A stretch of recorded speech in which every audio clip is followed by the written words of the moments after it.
le souverain se trouvait entier offusqué de voir un simple soldat parvenir à une couronne.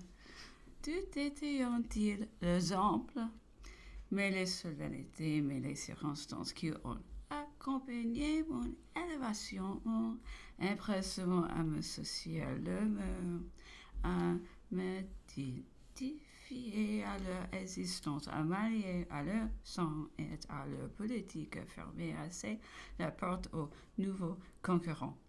Bien plus selon eux dû avoir le spectacle d'une légitimité interrompue, je maintiens qu'il était bien plus avantageux que ce fut par moi sorti de rang que par un prince membre de leur famille, car des milieux, des siècles écouleront avant que les circonstances accumulées sur ma tête ayant emphysé une autre dans la foule pour reproduire le même spectacle.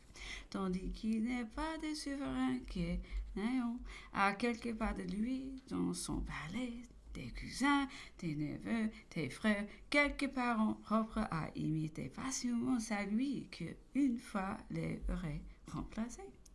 D'une autre part, de quoi pouvions s'effrayer le peuple?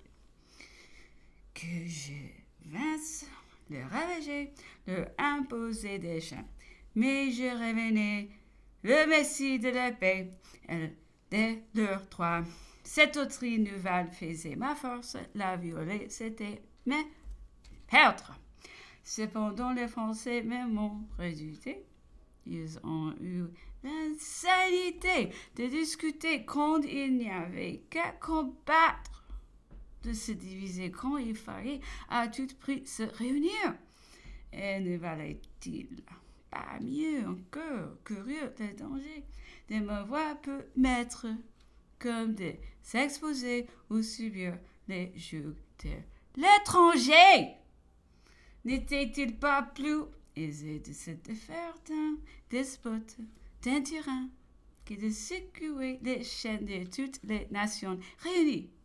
Et puis d'où leur venait cette défiance sur ma personne, parce qu'ils m'avaient déjà vu concentrer au moins tous les efforts et les diriger d'une main périlleuse.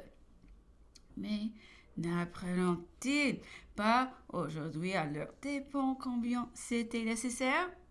Eh bien, le péril fut toujours la même, la lutte terrible et la crise imminente. Dans cet état de choses, la dictature n'était-elle pas nécessaire, indispensable? Le salut de la patrie me commandait même de la déclarer ouvertement au retour de Leipzig. Je dus le faire encore au retour de l'île d'Elbe. Je manquais la caractère, ou plutôt de confiance dans les Français, parce que plusieurs n'en avions plus en moi, et c'était me faire grande injure. Si les esprits étroits et vulgaires ne voyant dans tous mes efforts que les soins de ma puissance, les esprits larges n'auraient-ils pas dû démontrer que, dans les circonstances où nous nous trouvions, ma puissance et la patrie ne faisions qu'un? Faillit-il donc de ces grands malheurs, sans remède peu pouvoir me faire comprendre? L'histoire me rendra plus de justice, et me signalera, au contraire, comme l'homme d'application et du désintéressement. De quelle séduction ne fus-je pas l'objet à l'armée d'Italie? L'Angleterre m'offrit d'être roi de France lors du traité d'Amiens.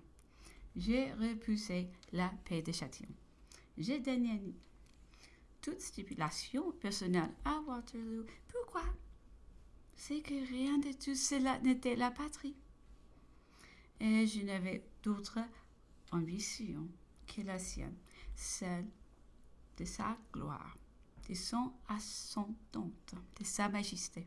Et aussi voilà pourquoi, en dépit de tant de malheurs, je demeure si populaire parmi les Français. C'est une espèce d'instinct derrière justice de leur part